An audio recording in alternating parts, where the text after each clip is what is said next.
So welcome to our 4th annual Black Care Experience Conference. Woo-woo! But Daisy, my foster mother, was born in 1886. I had hardly any photographs of myself as a child. The assumption that because you're going into a black family, everything's going to be not the case at all. Essentially, the whole issue of race was something that happened elsewhere.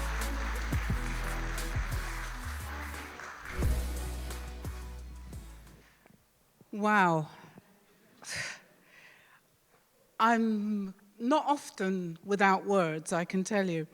I've only been here since lunchtime, but I have to start by saying, first of all, that fantastic poem, so beautifully rendered and visualized, absolutely amazingly moving.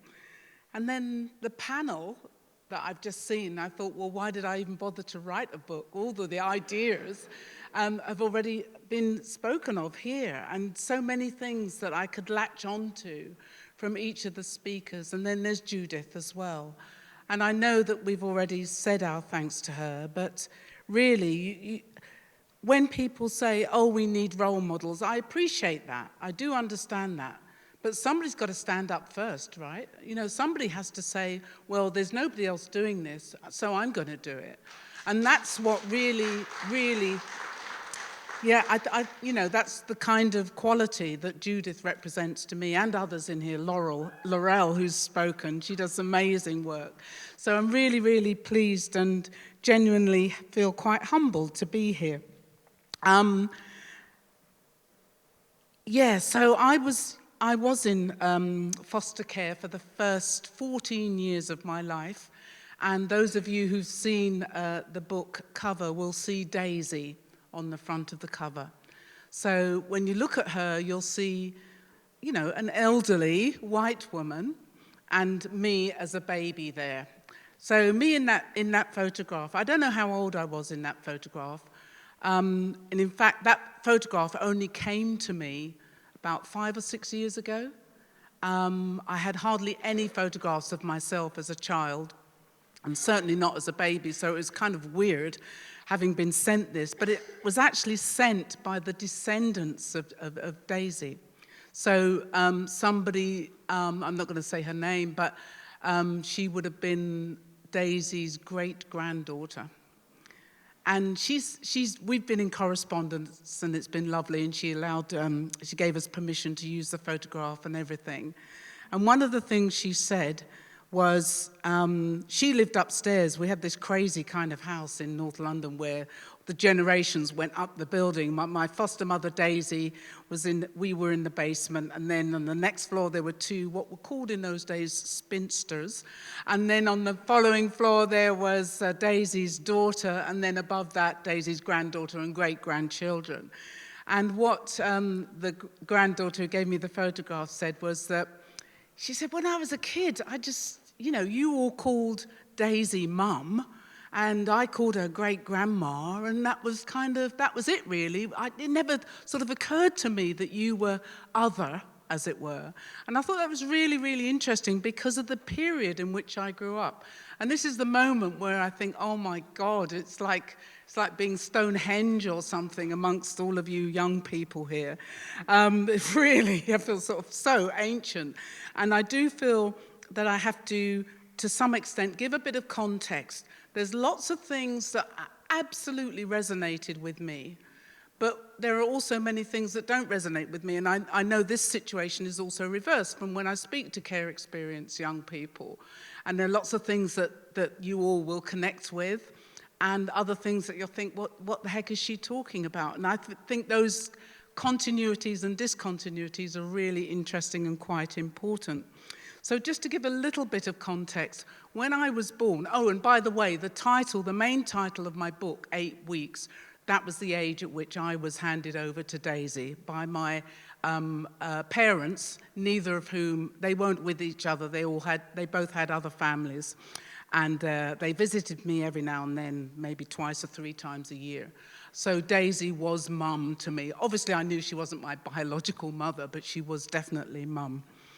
And so when I was born, we're talking about ration books were still around from the Second World War. There were things in our cellar like air raid precautions and all ready for the Blitz, which was over, but not that long over. It was just after the actual Windrush landed. So there were black people around, but not that many, and they were mainly adults, very, very few black children around. I think I was the second black kid at my primary school in Tufnell Park.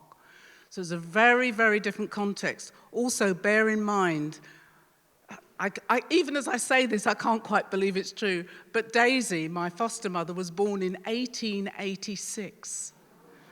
Yeah, that's how, and I sort of thought, that can't be true, and I've had to double check, 1886. So she was very much brought up during, the peak of the empire. That was her generation. And all of that is to say, as I say, the context is entirely different. So the idea of this kind of gathering would just not have been in people's heads.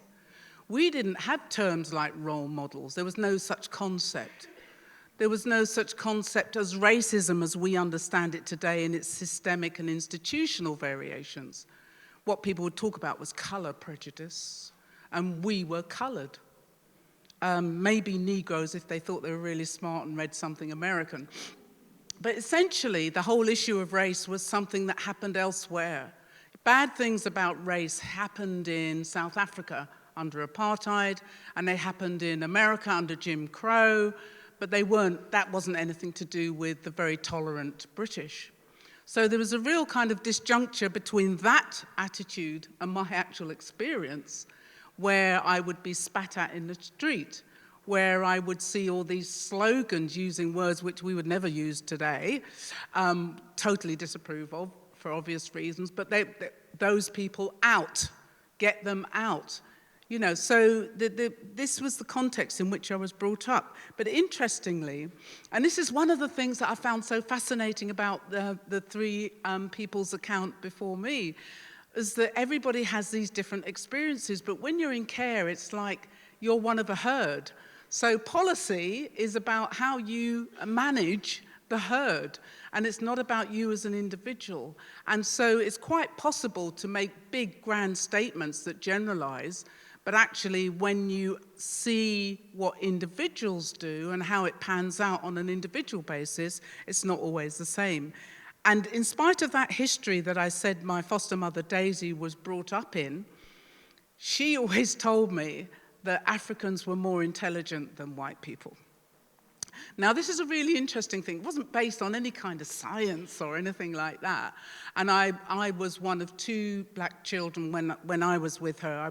There were two of us there. One was actually distantly related. But I think she said that because the black people that she encountered had all come here to study. So like my father came here to study microbiology with the intention of becoming a doctor. So not working class, not poor, came to this country to study microbiology, but switched to the law and was called to the bar and became a barrister and went back to Nigeria eventually to become a judge. My mother came to study to be a tuberculosis nurse. So again, very well educated. And so what this also kind of speaks to, we talk about the Windrush generation. It's incredibly important and a very important moment in the history of this country and its relationship to the former colonies and the Commonwealth now and all the rest of those things that we know about. And we all know that long tail of colonialism still impacts upon us today. But the thing was that my parents were from Nigeria. They weren't from the Caribbean. Now, that's not to say nobody in the street who spat or swore or wrote things on the street would be inquiring after exactly where you came from. They just wanted you to go, to leave, and to be somewhere else. But in terms of when we look at history, and this is one of the things that I also want to say to care-experienced people, is that we are part of a history that's completely unwritten, or kind of unwritten, because actually there's records on all of us, right? And I'd just be interested to know, of those of you that have been in the care system, who are care experienced, how many of you have accessed your records, your notes? Quite a few of you. Okay, so you're all about 100 years younger than I am, so I only accessed my notes when I was in my 50s. Actually, it was after I joined the House of Lords, because I didn't even know you could do such a thing. So that's one of the things that's changed a little bit from when I grew up in the system. Anyway, so I was with Daisy until I was 14 and she died. And so again, just trying to think back into that period of time, I had no kind of networks or communities. None of those words were kind of bandied about either. It was very much, this gawky, gangly, as it says in the notes, large Nigerian girl, strong baby, firm muscles. So all of these kind of tropes, all of these kinds of stereotypes have been there, right from the get-go and expressed in ways that are not that subtle, but, trying to be analytical about it, I find really interesting in terms of the connection between those kinds of attitudes as they were expressed then and that whole area of adultification that we experience now. So there's real-world consequences from that kind of language. But I want to, I'm going to read a little bit of an extract from a letter that was written about me. So that experience of getting the records was a very profound one for me. You might, again, try and imagine you're in your 50s and you think you know your history, you've got a good memory, you've got some people around who knew you when you were at school, your friends and what have you. And so you can kind of think about who you are and you've achieved a certain amount in your career, and then all of a sudden you're confronted with this pile of paper that tells you how other people defined you and looked at you, the lens through which they were assessing you when you were a kid in this system. So 14, as I say, my foster mother dies. I go to live with some relatives, distantly related, uncle and aunt. It was a disaster. And again, it's that thing of like the assumption that because you're going into a black family, everything's going to be hunky-dory. Not the case at all. Not the case at all. For all kinds of reasons. It's not even to blame them or to say they were massively at fault, but there was such a different way of thinking and being. I was born in London, and my identity was as a North Londoner. And so it was really hard. And although they'd lived in London for many, many years, they were still, understandably, they were primarily Nigerians. They were Lagosians. They were Christian Yoruba people. That was their identity. It wasn't mine. So Daisy dies. I live with them. It all breaks down. And so Islington Council say, off you go into a children's home then in the countryside. And in those days, they did actually own those houses. So I suppose it was a little bit better than now, because those houses, those children's homes are run by venture capitalists, right? So that's a really good model, isn't it? Really good model. People who've got your welfare and well-being at heart. Not at all. But anyway, in those days, they were run by the council. So off I went to a village in Hertfordshire. Oh my God, it was awful.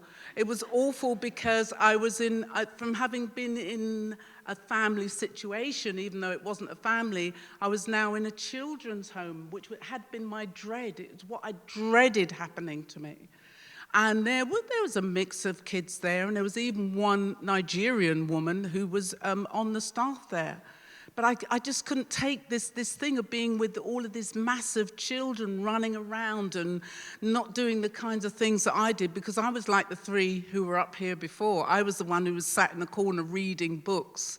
I wanted to know, what was this world about? What was this world about that I saw on television, where black people were getting beaten up in South Africa and in Jim Crow America? I wanted to know about that. And I was an avid reader, and I was a big fan of Agatha Christie and Ray Bradbury, science fiction and crime thrillers, but they weren't telling me how to interpret what was happening there. So I managed, and I don't even know how I managed to do this, but I managed to read Richard Wright and James Baldwin and other writers of that period who were writing about African Americans, as we would say now, Black Americans. I don't think they'd even reached being Black Americans at that stage. They were still Negroes. So black people's liberation, and this most erudite and articulate people writing these analyses of race and racism were the ones that really helped me to understand my predicament. But that wasn't anything that anybody else wanted to do or was interested in. I also liked drawing and painting, so I was definitely in that kind of creative mode. So anyway, so I'm in this place. It didn't work out because the journey into school was horrendous. It was 2 trains, 2 buses, whatever. It was horrible. And a walk down a dark country road with no pavement, no lights, and cars whizzing by. So that was horrible.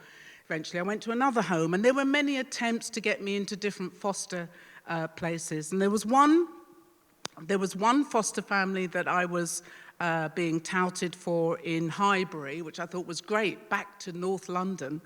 And so I went along one Saturday morning. My social worker phoned up the home and said, "Oh, Lola, off you go. Saturday morning, go and see these people." And it's like, well, you're not coming with me? No, you're not. Just go. It's fine. It'll be fine. So it wasn't fine at all. But so I didn't realize it at the time, but almost immediately after my visit, the people I'd gone to see, the woman, I'm calling her Mrs. Brown as an act of revenge, she wrote to my social worker. And one thing I wanted to say about the notes, when I realized I could get hold of my records, it never occurred to me that there would be letters written in about me. It never occurred to me that there would be letters that I'd written to my social worker in the file, but there were. So I just want to read you just a brief extract from the letter written by this woman. Hold on a second. It's very small print on my little mini iPad. Okay. I'm going to read it. I'm going to act it because I have to. I can't, The one and only interest I could trace was dancing. And although this is all right in itself, it doesn't take one very far. It was obvious that she would need constant nagging about personal hygiene. I have enough difficulty trying to get my daughter to keep herself and her clothes clean, and I do not think I could face 2 large, lazy, lethargic girls when I got back from work. I also have a feeling that in a fairly short time, she might be getting into trouble with boys. Not because she has bad intentions, but because she has no positive attitudes and would tend to take the easy line with everything. So this, it's so interesting, again, with hindsight and with that distance and the analytical mind, I can say this was a woman that actually, in a way, I felt sorry for her, because what she wanted to be was some really middle-class, high cultural person living in this grand house in Highbury. There's misspellings in the letter. She uses terms inappropriately. And I should say that when I went on the visit to that house, the one person that I felt common cause with was the daughter who had cerebral palsy. And so when I read that letter, yes, I do feel a bit sorry for her, but I also felt, what a betrayal of her daughter. And I witnessed that when I was there, the way she spoke to her and the way she treated her.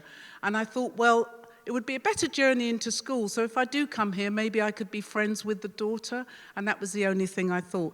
That was a very complicated situation. As you might imagine, by the end of the letter, she's said she doesn't want me. That's fine. That's absolutely cool. How am I doing for time, Judith? Another 5 minutes. Okay, so what do I want to say in the last few minutes? I suppose there's a number of little bits and pieces that I might say, so forgive me if I sound a little bit disjointed.